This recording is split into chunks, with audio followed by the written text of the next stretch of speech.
Welcome everyone to 3D+U. We're going to talk about getting into college and just how impossible that is. Not true. But Drew is going to help you figure out how to make that easier. Drew Boudreau, everybody. Drew and I go back over 10 years. I love you, Jenny. When we met, Drew was my stage manager. We met at the Maverick Theater in Fullerton. And Drew was my stage manager, and he also went on for the role of Seymour one night. So we got to work together with him off stage and then on stage. And then later he did show at 3D. He does improv, everything. And then, Drew, you decided to start College Audition Pros. That is correct. How did you come to that? What is it? Tell me all of that. Well, I'm so glad you asked. There I was, a stage manager. I'd come out of college as a stage manager, and I had gone on to manage Aladdin, a musical spectacular at the Hyperion at Disneyland, and then I stage managed the Disney Cruise Lines. And I was sitting in my stage management booth calling the show, and if you've ever seen a live Disney show, you know that they're mostly a very thin plot to get from one hit song to the next hit song. People want to hear A Whole New World, and they want to hear One Jump, and they want to hear Once Upon a Dream. And there's a very loose plot to get from one song to the next. And this show I was running was called The Golden Mickeys. And the plot, if you can believe it, was about a stage manager who just wanted to be a performer in their heart. So there I was calling the show. And at the end of and I called it probably 3,000 times.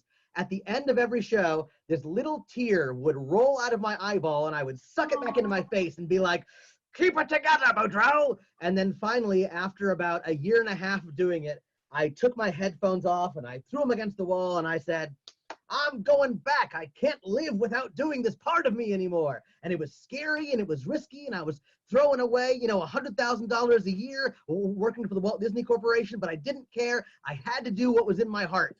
And I went home and I opened a paper copy of Backstage, and they said, "We're looking for Allie Hackham in Oklahoma. Can you be here tomorrow?" And I said, "Yes, I can." And since then, I have never looked back of doing what is scary, but doing what is in my heart. And since I've been performing full time, I got into teaching, which is a natural sub-route that when you're a performer, you're always the teacher. And I began teaching at the Orange County School of the Arts, which I just loved. And that sort of ushered me into teaching privately for audition coaching for colleges. Because I got a real lousy experience as a student getting my college audition coaching. I had a college audition coach who said, "Apply to Tisch and Emerson. That's all." And naturally, I didn't get in anywhere. So my plan is to help students maximize their admissions without feeling all the anxiety and frustrations that go along with it. That is amazing. I did not know that story actually about you, Drew, and that happened. I love it. I was going to ask you something else. So for me, this has nothing to do with me, this whole workshop, because I did this 20 years ago. So I imagine things have changed quite a bit. And I also, when I was going to college, wasn't auditioning for a theater school. I was going for psychology, and it wasn't until grad school when I had to do more, I guess, of what this type of stuff is. So I've been doing a lot of research preparing for this to talk to you and studying what you talk about. So apparently there are some big myths about getting into college and how this all works. Oh boy, yeah, there are some scary myths out there that make people go cuckoo bananas. And my whole job is to try and dispel those myths so that, teenagers, I remember when I was in high school, man, you go crazy with all the homework and the rehearsals and the testing and all that kind of stuff. Auditioning for college should not add on to that stress. So my whole thing is hey, let's make this a lot easier. So let's start with the first myth that you have to go to a school that costs a whole bunch of money. Not true. All the great colleges cost a lot of money. 100% not true. You can get into a college that costs you less than $30,000 a year. That's tuition, room, and board, and will give you a conservatory Broadway ready training. They are out there all over the place. They're state schools, not just California state schools. So if you're from California, but you're looking at state schools elsewhere, almost all of them will give you in-state tuition if you get into their BFA theater arts program. So I really want you to start looking at state schools because you can save so much gosh darn money. And maybe when you graduate with the help of student loans, maybe you're not paying off that much while you're trying to make a living as an actor. Like, it's hard enough to make a living as an actor, let alone having to pay $300 back a month to Uncle Sam. So why don't we take away that aspect of it? Rule number 2, myth number 2, if you have to film your pre-screen, which is that video audition you have to make to send into schools to be called back, it has to cost a lot of money. You have to use a fancy camera. You have to use fancy lighting. You have to get your microphone from Sennheiser. James Cameron has to film it. No, that's all wrong. You can make your pre-screen on an iPhone with a blank wall and good lighting. That's all you need. If you open your window and you face your window, if that covers you and it's even lighting and there's no dogs barking, great. You filmed a great quality pre-screen. When I work with my clients, I happen to use a fancy camera and fancy lighting because I already have it. But you don't have to do that. Some of the students that I work with, I couldn't film their pre-screen because I was on the road on a tour, and they filmed it themselves and still got into Boston Conservatory. Like, we can do all of this without stress and without a lot of money. Oh, sorry, I was sitting on a soapbox when I was saying all that, Andrew. I'm so sorry. Do you have more myths? Oh, do I? Yeah. Okay. Myth number 3. You can't. Raise your hand if you have heard don't use monologues from a monologue book. Yeah, that is a real popular myth. It is not true. Okay. Oh, there's so many things in my head. There are these people that I like to call lumberjacks. Because what do lumberjacks do? They chop things down. And there are people who are lumberjacks who love nothing more than to chop other people down. They want to feel better, they want to feel smarter, and they come from a really negative place. So they're going to tell you all these rules. You can't do this, you can't do this, you can't do this, in order to make themselves feel better and feel smarter. If there are any parents here and you're in the crazy Facebook mom groups about musical theater, you know those places are toxic with it, right? So one of the rules is don't use a monologue from a monologue book. That's only half the truth. The full sentence is, don't use a monologue from a monologue book if the monologue isn't from a play. So, for instance, if I crack open Emma's book of monologues, and Emma has a book of monologues pulled from plays written by Julia and Emily and Jenny, hey, I'm Peachy Keen. But if I pick up Mia's book of monologues written entirely by Mia that are just monologues, I can't use those. Does that distinction make sense? All right. A lot of head nods. Yeah. So on that same line, there's also this thing that I can't stand. It's called the do not sing list. Raise your hand if you've heard of the do not sing list. It is a bunch of malarkey. I can't stand this idea because it comes from more lumberjacks who are saying, oh, don't sing this, don't sing this, don't sing this. And they say that to make themselves sound smarter and feel better. Yo, if you love Defying Gravity and you're like, that is the one song that my heart pounds to and my soul stirs to, that's cool. But I'm going to hand you 100 more songs. Look through those. And if you look through those and you go, oh, you know what? I found 5 or 6 other songs that I really enjoy. Awesome. Use those. But if you look through them and nothing stirs your soul like Defying Gravity does, then that's what you sing. It doesn't matter. No college will go, I can't believe she sang that song. She's not getting into our program. No one thinks that way. The only people who think that way are the crazy people in these Facebook groups and on College Confidential who think they know the inside of college adjudicators' minds. They don't. It doesn't matter. Thank you, Drew, for the myths. So we talked about myths. I'm going to move on to now like rules of college auditioning. The rules of college auditioning.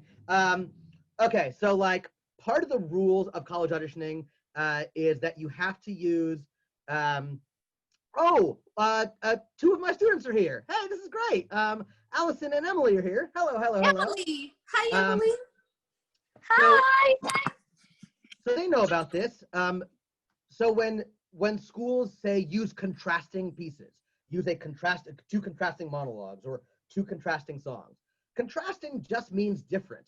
So if you have a contrasting monologue, another monologue, one's dramatic and one's comedic, you're gonna pull your hair out trying to find the most dramatic of all dramatic monologues. My father left me, my dog killed the rest of my family, my house sunk into a volcano, everything is terrible. And then you'll try and find like a chuckle bucket, laugh a minute monologue. You don't have to do that. Contrasting just means a dramatic situation and a lighthearted situation. That keeps your options way more open. So like Allison is a great example. She had this monologue that I love that I can't say the title of because there's profanity in it. But it was a comedic monologue, and it wasn't like laugh out loud hilarious, but it was a comedic monologue, and it contrasted to her dramatic monologue. So you don't have to go to the extremes. Just keep it generally dramatic and comedic. Does that make sense? Mm-hmm. Okay, great. For those of you, raise your hand if you're musical theater. Hey, all right. Raise your hand if you're a sophomore or junior. All right, cool. So you will also hear this thing about pre-1968 for songs and post-1968 for songs. The reason that's in there, this is just some inside baseball for you. Amber, do you know the answer to this? I have no idea. Because the musical Hair was written in 1968, and it's generally regarded as the first rock musical. So they're saying, so all they're asking for is a golden age sounding song and a rock sounding song. If you find a golden age sounding song after 1968, no one will care. So like, again, the crazy Facebook mom groups will say, no, it has to be from 68. No one cares. Like Jerry Herman wrote golden age songs into the 1970s. You can totally use those. So again, don't take numbers and dates too seriously. You'll be the only one thinking about it. I swear to God, the college adjudicators don't care nearly as much as you do. Does that all make sense? Okay, cool. So Drew, I have two. I'll get to the second question. Well, second. So you're saying, counting off of what you just said. So what are they looking for? These colleges and the adjudicators, what are they looking for? So glad you asked. Okay, so I'll tell you what they're looking for. They're looking for someone who is punctual, so be at your audition on time. If you're sending in your pre-screens, make sure you send in your pre-screens like a week before they're due. Like Allison and I, we sent ours in like a month before they were due, and that's fine. But if you send it in a week before it's due, totally cool. They're looking for professionalism. So when you walk in, are your clothes clean? Have you showered? Are your songs in an organized binder? Do you have the words memorized? Are your notes on pitch? Like that's what you're looking for. Are you giving your all in the room? Are you really trying to convince your scene partner of the goal that you're trying to achieve? If you are professional and punctual and you're a committed artist, that's all you can do. I was just talking to Mark Madama from the University of Michigan last night about this, and he was like, kids are stressing out. If you come in professional and punctual and organized and give it your all, I don't need to see anything more. You can't change my mind. So what you can't control is what a school wants. And the reason is schools don't know what they want. They're not going into a season looking for, let's see, Emma has brown hair, she can belt. Yeah. We need a brown hair belter. They don't do that. They just see what they see and they take who's a fit for their program. So do not alter your artistic interpretation to anyone else's specifications. Like, I am a character actor who can sort of kind of sing and cannot dance. I will not beat myself up because I can't dance and I can only kind of sing. That's what you get, man. but I do stuff that other people can't do. So you need to know no one can do what you do. You are the only human on the planet who can do what you do, so lean into that. Be more Julia than anyone can be. Be more Phoenix than anyone can be, because no one can top you at that, right? So if, let's say, like, if Amber goes in front of me and she belts the roof off the place, guess who's not feeling insecure?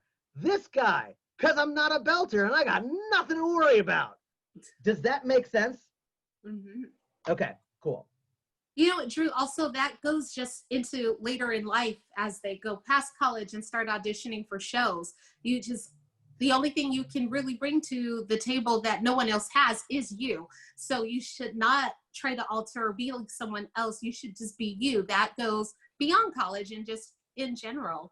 You also mentioned something else, which you're saying if you send it in a week before the deadline, that's cool. For me, like with casting, when we have video submissions, if people send them in before the deadline, those are getting watched for sure.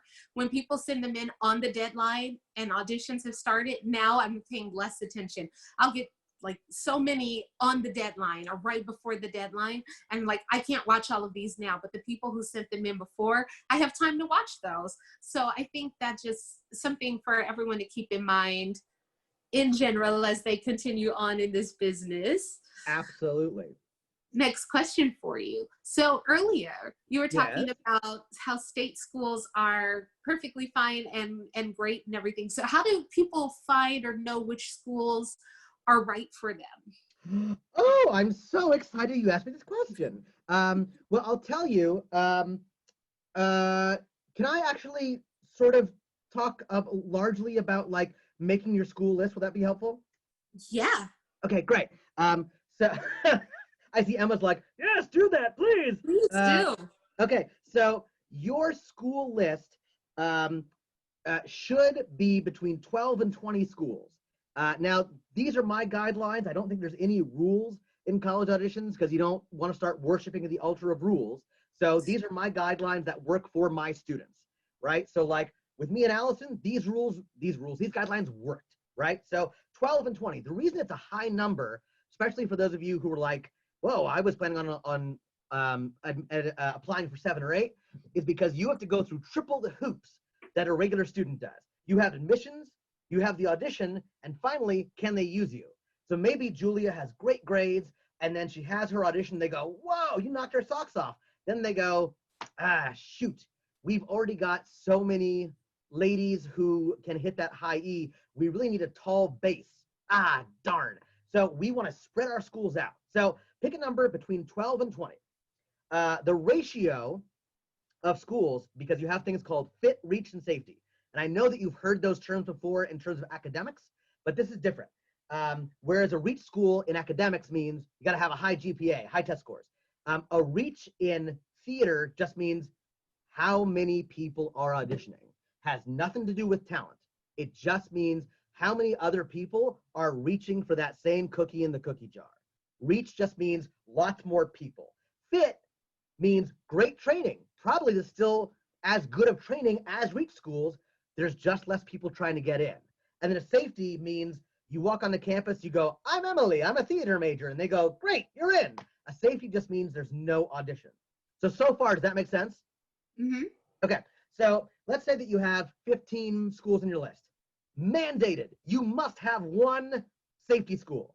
One school must be on your list where you do not have to audition.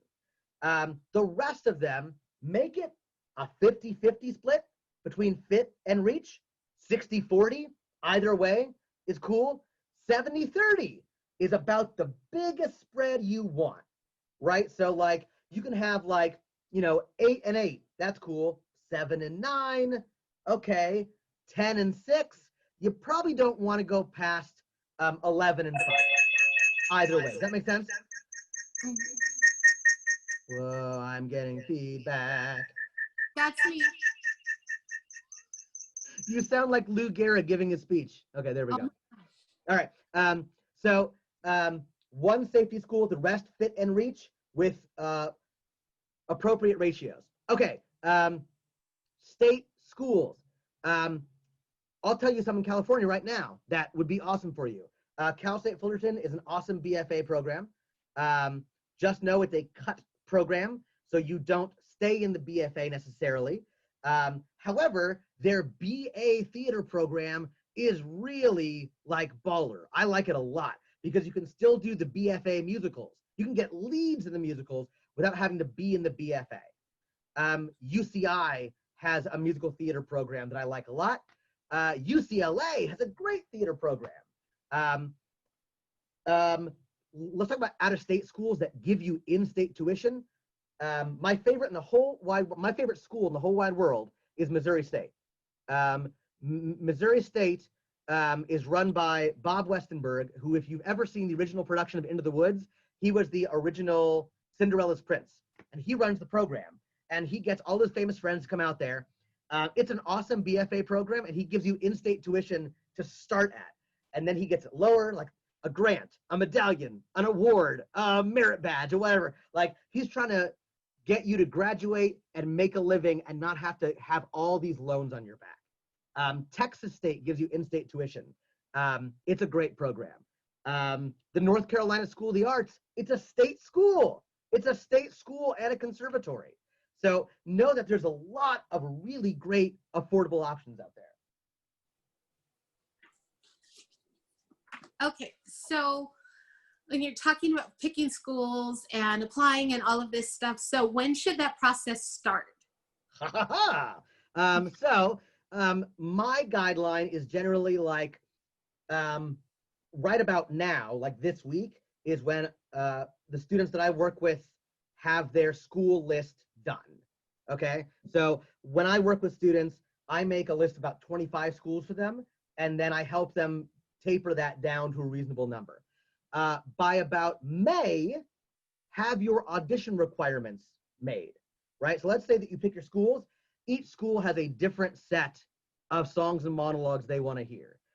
Allison is nodding her head because it's a tremendous pain in the butt, because you have to manage 15 different schools' parameters, right?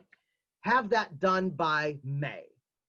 Okay, the reason that you want that done early is once you have the audition requirements, there's no guesswork that you have to do to start picking your monologues and songs. So let's say that Christina has her audition requirements in May. She can just look at it and go, oh, all I need are 2 monologues post-World War II. Bing, got them. No having to look around like crazy. If Emma gets her song requirement, she's like, oh, great, I need 1 up-tempo golden age and 1 ballad contemporary. Got them. Then you spend all summer coaching. If you're a junior, spend your summer doing your coaching. And then, this is very important, don't film your pre-screen until the 2nd week of September. The Crazy Mom Facebook groups will tell you you have to film in July, you have to film in January, you have to film before you're born. It's crazy town.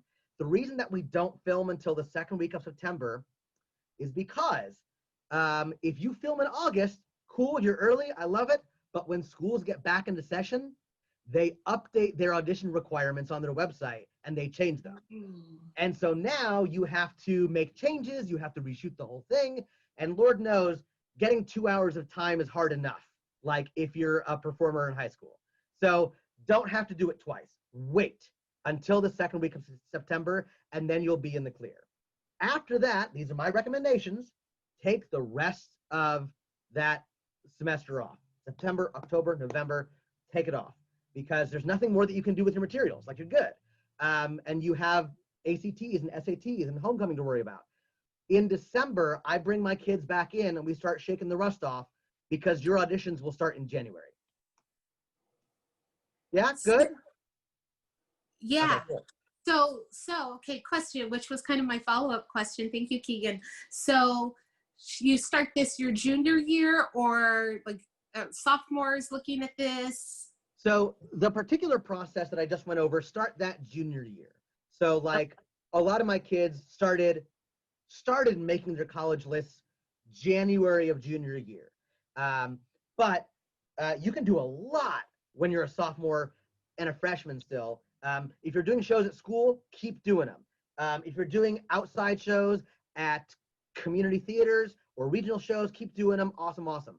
spend your summers doing what you can afford, right? Again, the internet sphere will have you go crazy thinking you have to afford a hugely expensive summer intensive. Don't worry about it. Like, just do what you can keep doing. I'm doing a summer intensive this summer, and I'm doing it online. And hey, Luca will be there. Yeah. Allison did Archbridge. I did Busty, the Boston University Summer Theater Institute. Oh, yeah. Like, do what you can. Get more experience. If you are interested in a particular university, they have individual summer intensives. Like Michigan has one, and Boston has one, and UCLA has one. Before you do that, though, I would love if you hit me up, because some of them are ripoffs, and some of them are great. So before you drop that kind of money, just check in with me so I can tell you if it's a ripoff or it's great. So, Drew, I want to follow up really quickly on something you said at the beginning of this section, when you're saying you help them narrow down their choices of schools to a reasonable number. What do you consider a reasonable number? I consider it between 12 and 20. Okay.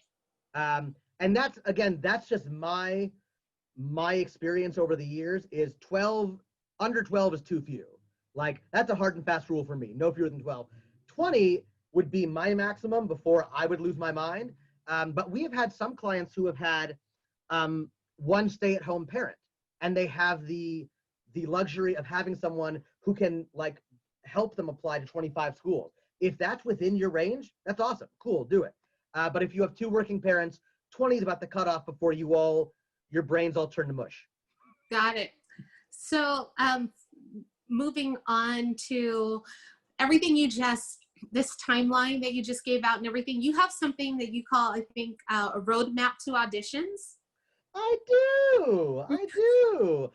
So what I am offering right now, it's called Cap Connect, and I know that people are stuck at home and it stinks, and like, I know it. And so there's a lot that you can do while you're stuck at home.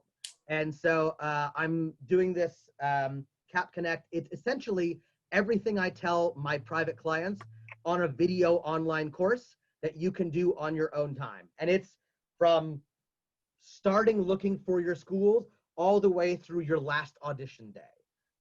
And that sort of guides you minute by minute through what you should be doing. I know that Emily and Allison, like, having that resource, I think would have benefited you greatly, because I know that you guys were sort of flying blind. So that is kind of the roadmap that I'm offering right now. So everything that I'm talking about right now, I'm condensing this to 40 minutes. Right. The online course is about 4 hours long, and that's like everything that you need. There's so much to learn from you, Drew, on this. And something else that they get if they are a part of your service or hire you to help them with this is school matching. Yeah. So what I love about the school match, it's a system that I devised. So let's say that Phoenix is like, man, I want to go to college for theater, but I have a really specific set of criteria. So I take into account, the campus size that you like, the training that you like. Do you want an intense training, or do you want to be able to double major? Is there a religious affiliation you want? How big is the school? Is it far from home, or is it close to home? All that kind of stuff. You tell me what's important to you, and then I will create 25 schools that fit what you're looking for. And then we'll narrow that down to what works for you and your family. And what I love about it is probably half the schools on School Match, the kids and the parents have never heard of. And I get to light up and tell them all about schools like Missouri State and Muhlenberg and Texas State and all these like medium-sized schools that are like gems, which, by the way, I'm really screwing up because they used to be hidden gems, but I'm telling everyone around the country about them, and now everyone wants to get in, so shame on me. Yeah, it's funny you say that, Drew. I went to Fresno State for my undergrad, and I went there for the psych program, and I was minoring in theater. And I'm like, yeah, the theater program is pretty good too, sure. And then as I got more involved into the theater program and then decided to be a double major, and like my training that I got at Fresno State, of all places that you would never ever even think of, especially in terms of theater, except for Audra comes from Fresno. Other than that, you don't think about Fresno at all. And I felt the training that I received there was so strong, and it was really equal to a lot of the training that I ended up with people in grad school and their fancy New York programs. I'm like, nope, I feel pretty solid here with what I've got, just the same. So I totally agree with you. You never know. It doesn't have to be like NYU or anything famous like that. No way, man. Like, I was talking this morning, I had an interview with the people who run the University of Utah, and oh my Lord, like, if you tell me, oh yeah, Salt Lake City is the place to be for theater, I'd be like, no way, you're lying. Oh my Lord, this program knocks my socks off. Let me tell you about it. You're taking a dance class every day, not twice a week, not 3 times a week. Every day, you're taking a dance class. You're taking private voice. There is an equity regional theater on campus that you can earn your equity points with. You can get paid to do theater, and they dismiss you from class. And nobody is talking about this school. Like, this is why I love doing School Match, because I feel like a magician. That's amazing. That's really awesome. Which school was that again? University of Utah, baby. University of Utah. Do they take 40-year-olds? They better. Okay. So one other thing I wanted to follow up with you on, and then I'll open up, we'll have about 10 minutes left, I think, and I'll open up the room to questions from our bright future of tomorrow stars. Awesome. So I wanted to ask you, as you were talking to me, you were saying, do as much as you can, work as much as you can, get as much experience as you can, like leading up to that. So when we talk about resumes, so there are some, who go to OSHA or go to do a lot of performing, some who have done shows at 3D. And so they've done like a regional show and they can fill up their resume with stuff. But what about for people like me? When I was in high school, I did like 2 shows maybe before heading off to college. Does that make a difference, the resume? Does the resume make a difference? I love this question. I had, last year, I had 2 students who were auditioning for colleges. One had never done a musical before in their lives. They had only ever done show choir in high school, never done a play even, never taken an acting class, never done a show. The other student had Broadway experience. They were on Broadway for about a year, and they were auditioning for college. The person with no theater experience got into all of their colleges. The person with Broadway experience got into none of them. Wow. Okay? Wow. Amy Rogers, who runs the musical theater program at Pace in New York City, I asked her about resumes, and she was like, your resume means nothing. If you're the right person in the room, your resume could be blank or have some crayon on it. It doesn't matter. Your resume is not a reflection of you. All the resume is, so the resume is important, but not to bolster yourself. All the resume is, it's a great icebreaker. So it's a tool to get them to talk to you. That's all it is. So like, if they see that you've done a show X, Y, and Z, they might ask you about working with that director or working on that show. If they can see that you can do a double back handspring, that's something to talk about. My special skills took me more jobs than anything else. Not because people need them. Like, no one needs a Nixon impression in their production of Guys and Dolls, but people will say, that's so interesting. And the more they get to know you, the more that you'll be considered for admission. Does that make sense?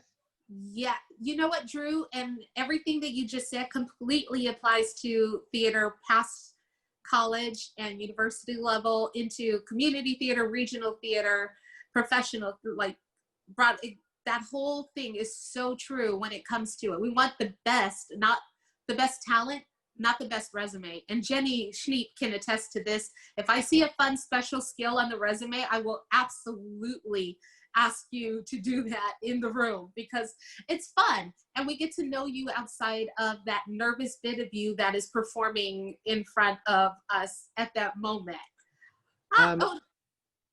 If you know Cabrillo Theater, 5-star. 5-star. Theater.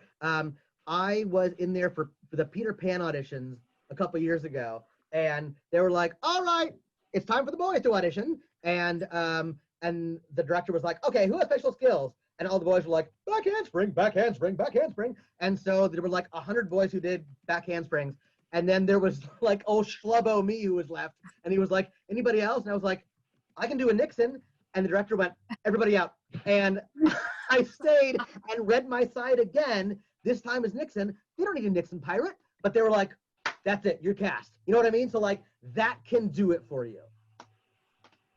Okay, Drew, so I'm gonna, looking at a couple of questions in the room before I go to people in the room. Yeah. So Jonah has a question and Richie has a follow-up question to Jonah's question, which is going back to what you were talking about earlier with the fit or reach.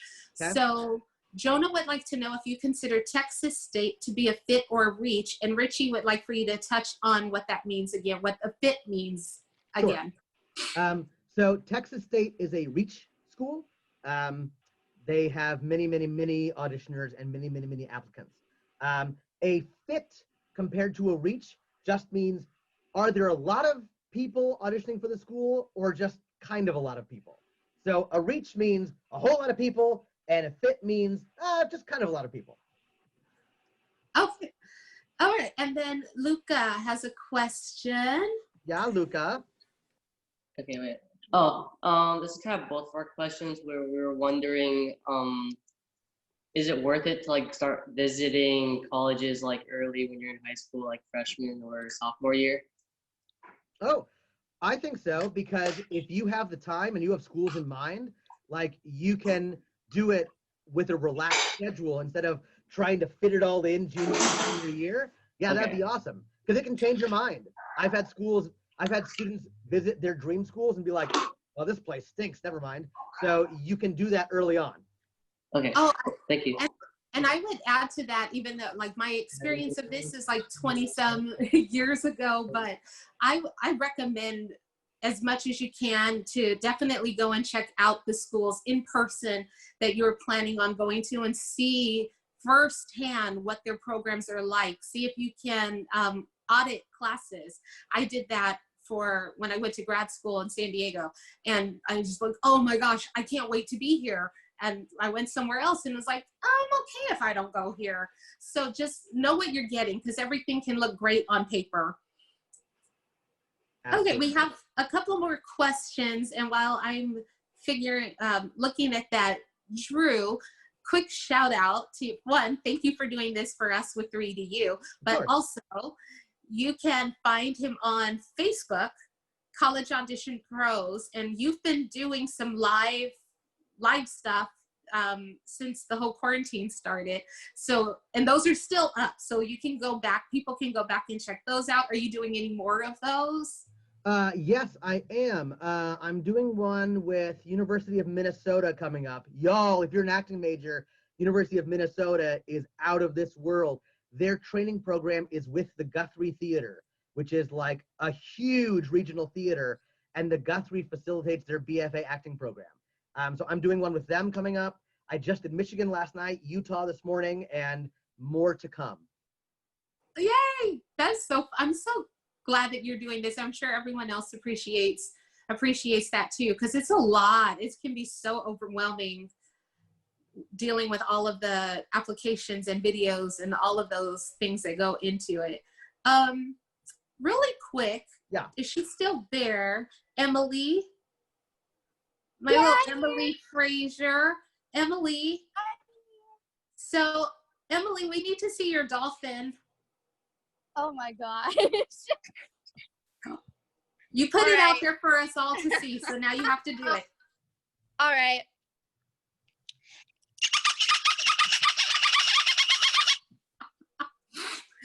That is on her special skills. It is. And someone's going to ask her, and they asked audition. her, and they asked you to do that at your audition, right? Yep. So be Wow. prepared. That's another Yep. thing. If you have it on your resume, be prepared to do it at any given moment. Let's see, Allison. Allison, same thing. I have not seen snow. This California girl, I feel cursed. I like everywhere I go, it's supposed to be like a major snowstorm or something. It says dry. I take my sunny California weather with me everywhere I go, and even to New York, and it will snow like crazy as soon as I leave. Like I've gotten on the plane and looked out the window and it's like, oh, now it's snowing. Yeah, you know what? And I cry. Very similar. I moved to New York and I was expecting a big snowstorm. Instead, I got coronavirus. So different. So different. True. Oh wait, Drew.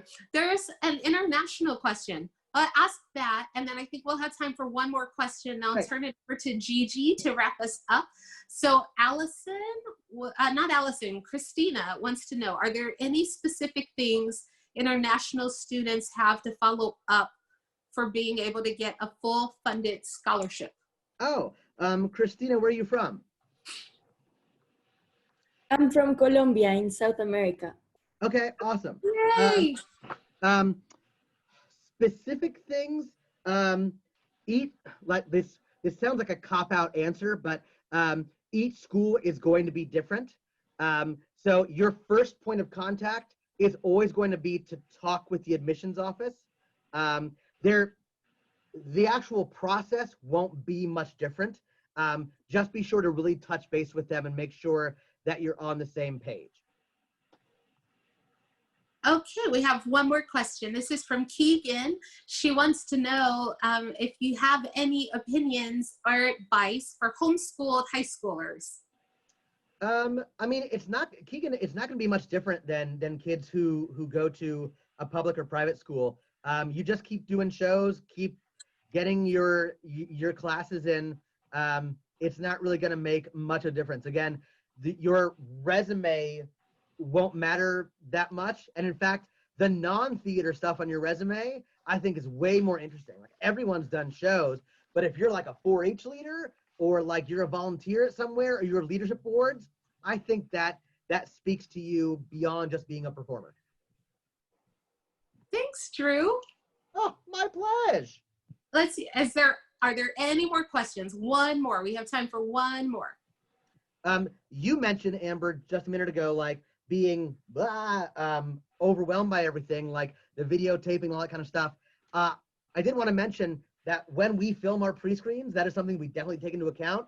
So we film everything, we edit everything, and then we upload everything into a Dropbox for you, so that all you have to do is go click and drag.